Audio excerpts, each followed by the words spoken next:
Alright guys, I want to talk to you today about the importance of having a square to slightly closed club face. I work with a lot, and I mean a lot of recreational golfers, and I can honestly say 80% of the golfers that I work with, somewhere in their golf swing have an open club face.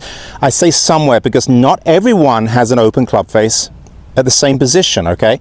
Many of you have a club face that's open actually at address. Before you even take the club back, you've got a very weak grip. The lead hand is turned too far underneath the handle, one knuckle showing. That puts the left wrist in a very, very flat position, a very flexed position, which requires a crazy amount of flexion in order to get the club face in a good position. You're not gonna do that. What you're gonna do is you're naturally gonna cup your lead wrist, and of course the club face is gonna get wide open. So we're going to delve into this a little bit today. Before we get started, if you've not subscribed to the channel, go ahead and press that subscribe button. There's a bell button next door. Click on that. You get a notification every time I release a new video. My name is Andrew Emery. Welcome to my channel. I talk a lot about the articulation of the wrist and the swinging motion of the arms in the golf swing. I believe that most golfers do not have educated wrists and arms. They tend to try and spin their body to more speed. Their club face is being force closed with the body. Of course, it never catches up, and that's why 80% of golfers miss to the right. On top of that, the harder you swing, the shorter you hit it. And guys, I have so many people emailing me, working on some of the drills that I have on my channel. I encourage you to check out my channel. People thanking me because their backs are no longer hurting. They're putting so much stress on their lower back and their hips trying to get into positions that these tour players are in. Of course, they don't have the mobility to be able to do that. So I just wanted everyone to know that there is an easier way, that it starts with having a good club face. Okay, that's what hits the golf ball, and your wrists and hands are what's synonymous with that club face. Very, very important. So let's grab this giant golf club here. Pretty good visuals for you guys. Understanding that most golfers grip the club in front of them, not to the side of them. If you grip the golf club in front of your body, it naturally seats itself in the palm of the lead hand. I believe that's wonderful for chipping. I think it's wonderful for putting. Anytime you require low ball speed, putting the grip in the palm pacifies the rotation. It pacifies the leverage. It makes it a lot easier in many respects to slow the ball speed down, which is exactly what you need from the fringe to 10 yards off a green. However, slow ball speed from the tee is not what we're looking for. We want leverage. We want rotation. So we ought to put the club in a position in our lead hand that would allow us very easily to tap in to the leverage that's required in order to create club head speed. All right, so grip the club to the side of you. I'm going to do it this way. I like to let the club just hang down into the base of the fingers here. It naturally wants to drop into the fingers if you put the club to the side of you. Lower that handle. Okay, if I lift the club in the air now, I don't have one knuckle. I look down, I've got 2 to 3 knuckles on my lead hand. My V's pointing to my trail shoulder. I can do a little test here. I can flip the club upside down. That's a wonderful test to see that you're able to sort of engage and mobilize the wrist and actually make the toe of the club do what it's designed to do. I can also hinge my wrist 90 degrees up and down very, very easily. So do that test before you do anything else, but I know a lot of you are struggling with your grip. Now, a lot of people have pretty good grips, but somewhere in their golf swing, whether it be early in the swing, perhaps it's late in the swing, gosh, it might be even in the transition, the club face is getting twisted the wrong way. It's getting twisted open, and that is not what we want, okay? The idea here is to keep your club face square to, in my opinion, slightly close to the path you're swinging the golf club on. The advantage of having a club face that's slightly closed is you reduce dynamic loft. You turn your 9-iron into an 8-iron. That would be nice. You're going to hit the ball a lot further. When so many of you, unfortunately, are turning your 9-iron into a pitching wedge, losing distance as a result. The other advantage having a slightly closed face really gives you is it allows your arms to move further forward to the point of collision, what we call linear force. Okay, so the force that's placed against the grip with the arms. We want that golf club to work down, and we want the golf club to work forward. as we swing, okay? We don't spin our body, okay? We don't throw the kitchen sink at the golf ball to compress it. That's the worst thing you can do.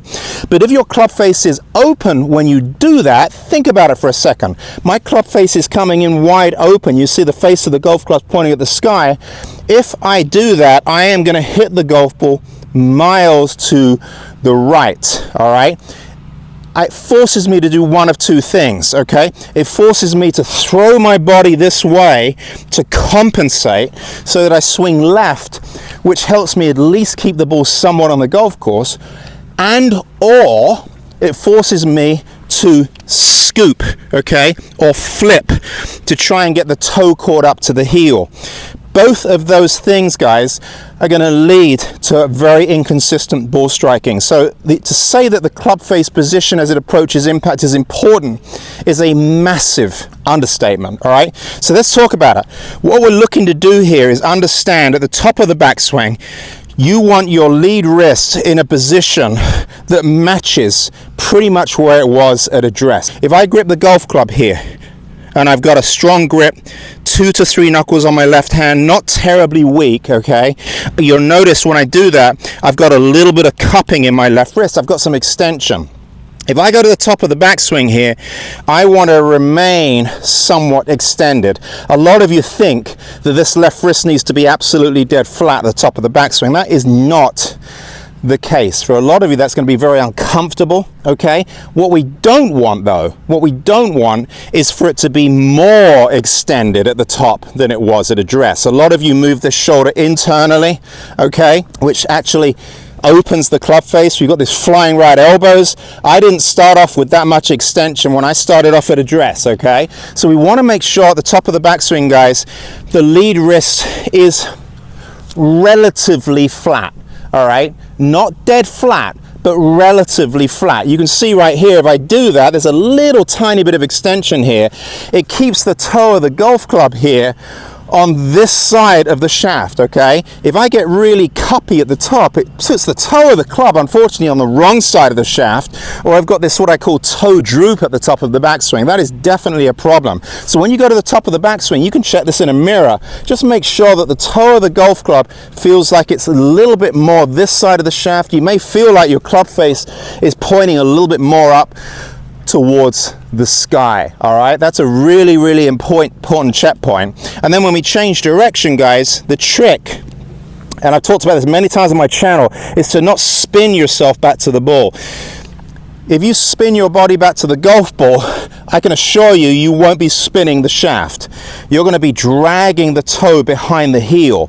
You need to understand the toe's designed to win the race, all right? There's a lot more mass in the heel of this thing. It's much heavier in here than it is out here. If you're spinning, you're going to leave the toe at the start line. All right, that is a huge problem. Most of you have an open club face. So what we've got to do here is we've got to keep the body closed. I'm going to feel like my chest is facing you. And as I do that, my arms drop. I'm going to start to turn the toe of the golf club back towards the ball a lot further behind me than you're used to. You're used to turning the toe of the club to the ball 1/1000th of a second prior to the point of collision. That's why you're so inconsistent.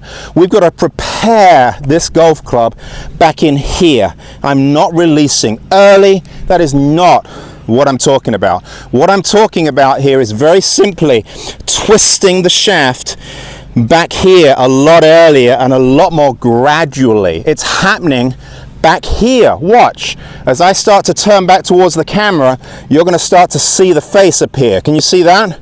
It's starting to face you. If I drag the toe, if I spin my body, you'll notice the toe of the club is hiding behind the heel. You can't see it. This is what most of you are doing right at the golf ball. It doesn't work, okay? So what I'm looking to do here is I'm looking to turn this toe down a lot earlier. You can see here now as I approach impact, the toe of my golf club is out in front of my heel. That's what I'm looking for you to do, okay? And then what we want to do here is we want to do some pump drills. So we're going to go to the top of the backswing, check it right here, and as you start your downswing, so de-elevate the arms, keep the body back, and I'm going to start to feel a little bit of twist.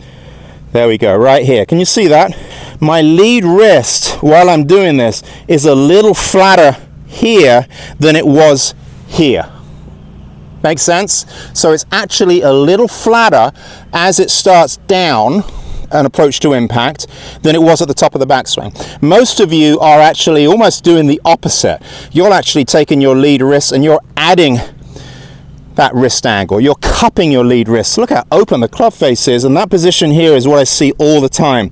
From that position there, we have to have a very rapid rate of closure. It makes it very, very difficult to be consistent, all right? So do a couple of pump drills, all right? That's the drill for the day. Go to the top of the backswing, stop at the top, really working hard on the top of the backswing to about parallel to the ground. Get those arms working down, keep your upper body facing back. You can see here I'm not spun back to the golf ball here. I feel very closed on my approach. I'm not spinning back to the ball, and start to feel the toe of the club twisting back to the golf ball. If all you do is get your toe of your golf club pointing more down at this point right here, and you just swing, literally just swing through the golf ball, you're not going to be hitting shots way to the right. All right, I can assure you. Impact is a direct reflection of how the club's being delivered to the golf ball. I got to say that again. Your impact position, which is not a position at all, is simply a reflection of how the club's being delivered. Wide open club face, you're going to be terrible through impact. That is just a fact. All right, I'm going to hit a couple. Go to the top of the backswing. Arms drop, toe twists. 2 pumps. 1, 2, and then hit it. Reducing dynamic loft. It was a kind of a lower ball flight, and it was turning a little bit right to left. Okay? It's not weak, high, right. Do it again. Checking the grip. Put it back out in front of me. Go to the top, start down, look at my chest and shoulders, guys. Right hip staying back, arms de-elevating, definitely actuating the wrists here. I'm starting to get the toe, winning the race, preparing it for impact, okay? Go to the top, arms drop, there it is. 1, 2, that was really good there. Very penetrating ball flight. I'm really confident if you work on this drill, be patient, use tees, you're going to get rid of that weak shot to the right. There's no question in my mind. You're open before impact. You are open, whether it be at address, at the top, or in the transition. Your club face is open. We need to get rid of that open club face. I hope this helps. If you think it could help somebody else, go ahead and share it. Obviously, really appreciate the support. Thanks for subscribing. And if you have any comments, I always get back to everyone. If you have any questions or concerns, just let me know, okay? We'll talk to you next time.